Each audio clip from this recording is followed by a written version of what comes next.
It's happened. It's official. I've woke up to yet another blockbuster trade for the purple and gold. Hollywood Nation, Laker Nation. Dwight Howard has gone in a 4-team blockbuster trade to the LA Lakers, and they've kept Pau Gasol. This is huge. Now, I'm going to break the other 4 teams involved, and players were Philadelphia 76ers, who lost Mo Harkless, Vukecic, and Iguodala, first round pick. Nuggets lost a first round pick, Aaron Afflalo and Harrington. Magic lost Dwight Howard. And Jason Richardson as well. That's something that might get overlooked in this trade, but they also lost Jason Richardson.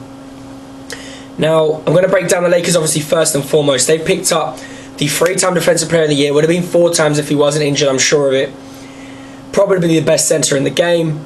Still young, entering his prime. Someone to back up Steve Nash, Kobe Bryant, run our test on the perimeter and hold down the paint.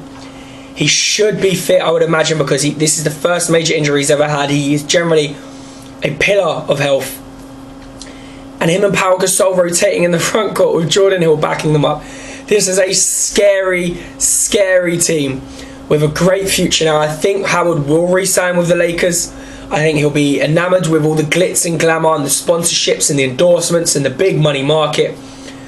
And I think the Lakers are going to be great. I think they're still second to the Oklahoma City, just because Oklahoma City are young, they've played together, and they're athletic on the wings, which is something the Lakers are going to still struggle with, even with Howard in the paint to back them up. It's not like Andrew Bynum was a slouch when it came to being an interior presence.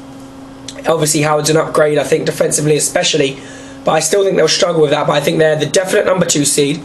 I think Howard will re-sign there. I think he gives Kobe Bryant and Steve Nash a comfortability behind them. He lets Gasol wander a bit more. I think this is an amazing, amazing trade for the Lakers. They've still got this dream team. It reminds me of the Kobe Bryant, Karl Malone, Shaq. Pardon me.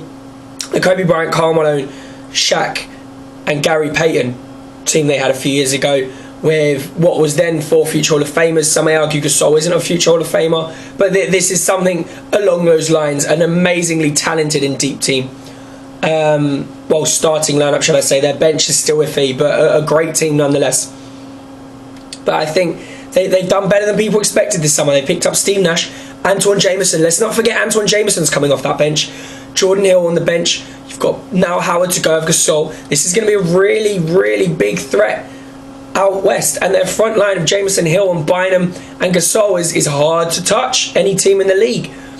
Now, I think Philadelphia have done great off this because they're confident Bynum will re-sign with them. He grew up only an hour away from Philadelphia. They're sure as they can offer him the most money, they'll be able to keep him. I love their team now. They've always had talented swingmen. Nick Young, Drew Holiday, Evan Turner, Thaddeus Young. Now they have a genuine, some may argue even the best centre in the league holding down the paint. I love this Philadelphia team. I expect them to challenge for the number 2 seed in the East, and I think they'll give the Heat headaches only because they strive where the Heat struggle at point guard and centre. So that should be a great matchup. The Nuggets done really, really well. I think Andre Iguodala will slot right in at shooting guard to play alongside Lawson in the backcourt. He'll be in an up-tempo system. He will be stat padding the whole season. He's going to have some fantastic stats out of the Nuggets.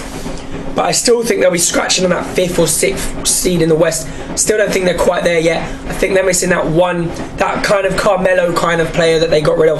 That one great player to take them over the top. But I think they're an amazing team.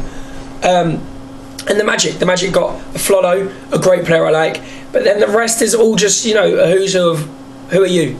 You got Nikola Vukecic, Al Harrington, Mo Harkless. Now these guys can play, but they haven't even got a star. Every other team got an all-star caliber player. Magic, the one that were trading Dwight Howard, didn't even get that. I understand they're rebuilding with draft picks and young players, but maybe 2 weeks ago, they got from Marshawn Brooks, Brook Lopez, and 3 first-round picks, and they thought that wasn't good enough, but this deal is. Even Andrew Bynum straight up for Dwight Howard was a better deal than this. So I'm surprised the Magic, they haven't got the worst possible deal, but they haven't got a very good one either. So a great day for Laker Nation. I expect them to be challenging next year. And look out for the Nuggets and especially Philly. I think Philly are now a big dark horse in the NBA. But let's get the season going, right? Double take debate.